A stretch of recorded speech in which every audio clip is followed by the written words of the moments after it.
Hey all everybody, Mo here. Welcome back. How's it going? How y'all doing? I saw this article where they interviewed the actor who plays Jharrel, and I just wanted to share it with y'all. So please excuse the low quality. I really wanted to do a screen recording and live reaction to the article and just like discuss some of the points with y'all. So let's get right to it.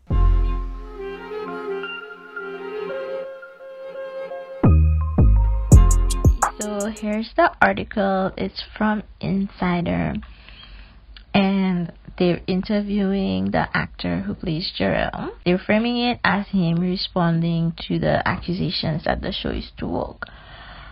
But first of all, I want to just point out the name of the people who wrote the article.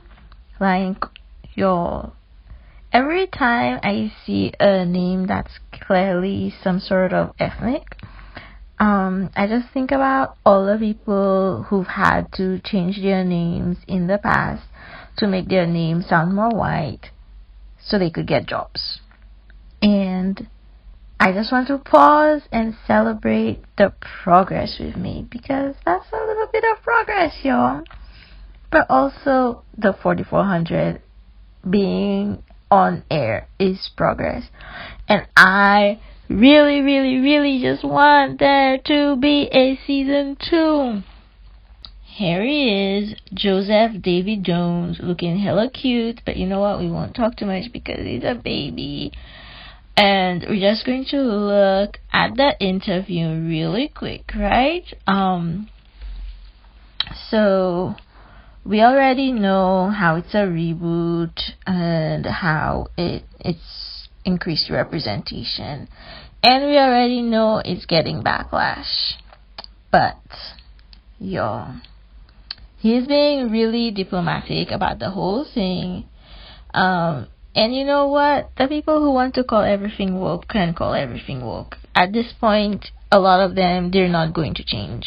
They just love where they are, and that's where they're going to be. But I think he made an important point about people not liking shows that are political, because life is shitty enough already. And to be honest, most of the time I am in that crowd, but I feel as though 4400 like tackles those hard topics without being too dark and too depressing and too draining.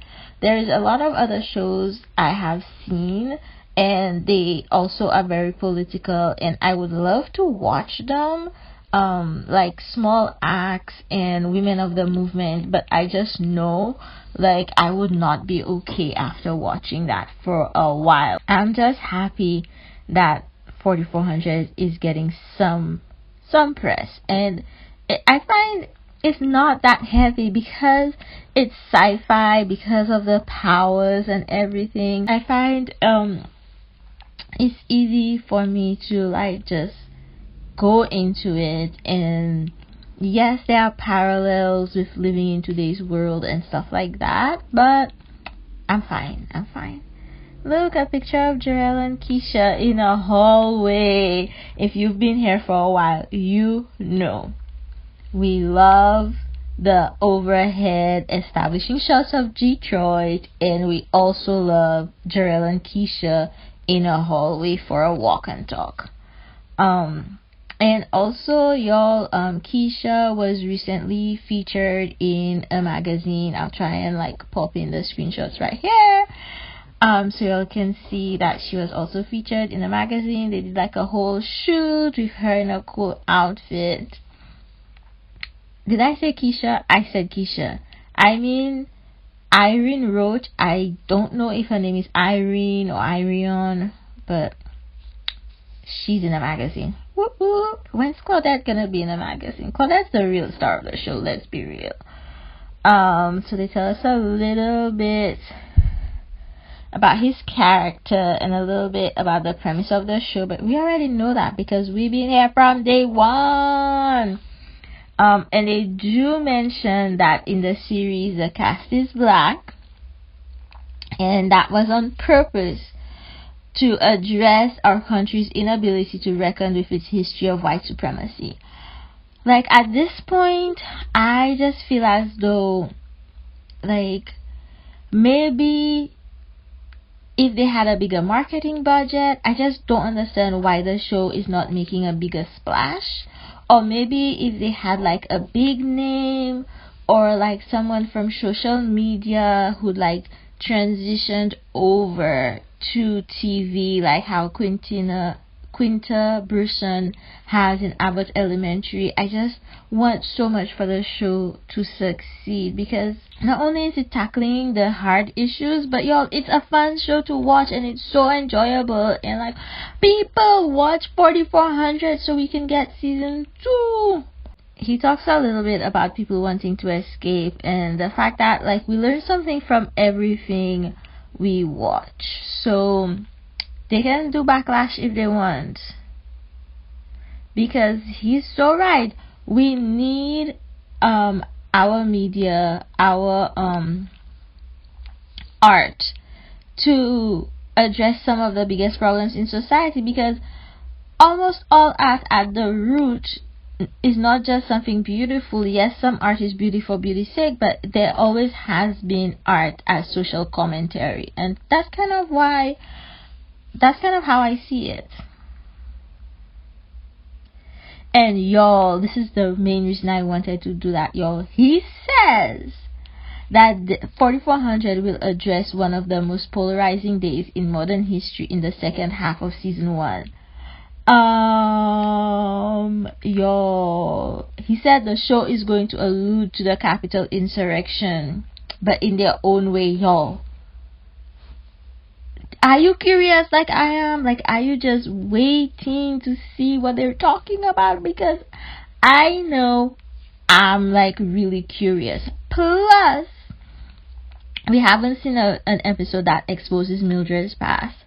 Plus, Sean from the original series was supposed to be a guest star in an upcoming episode, and we haven't seen it, and there's only 3 episodes left. Like, how are they going to cram everything into 3 episodes?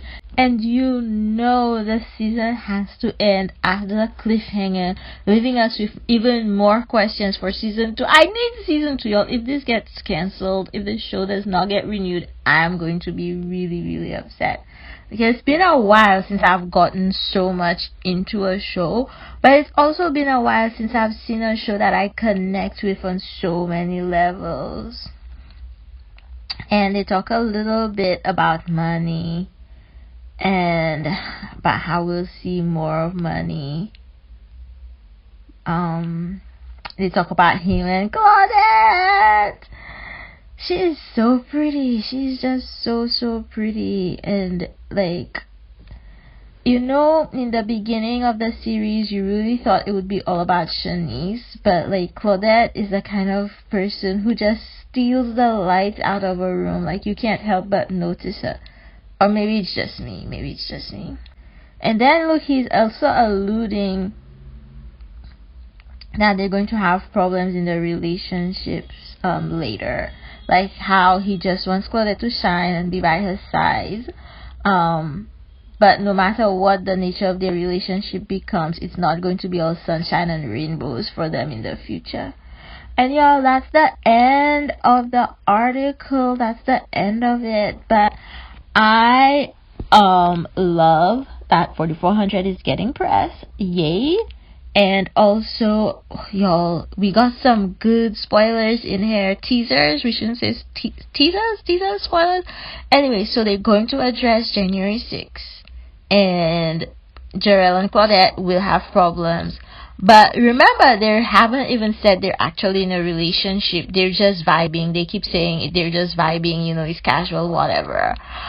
Y'all, 3 more episodes. I am so excited. We'll talk about tonight's episode in tomorrow's live after show. I'll see y'all then. Thanks for watching, y'all. Bye.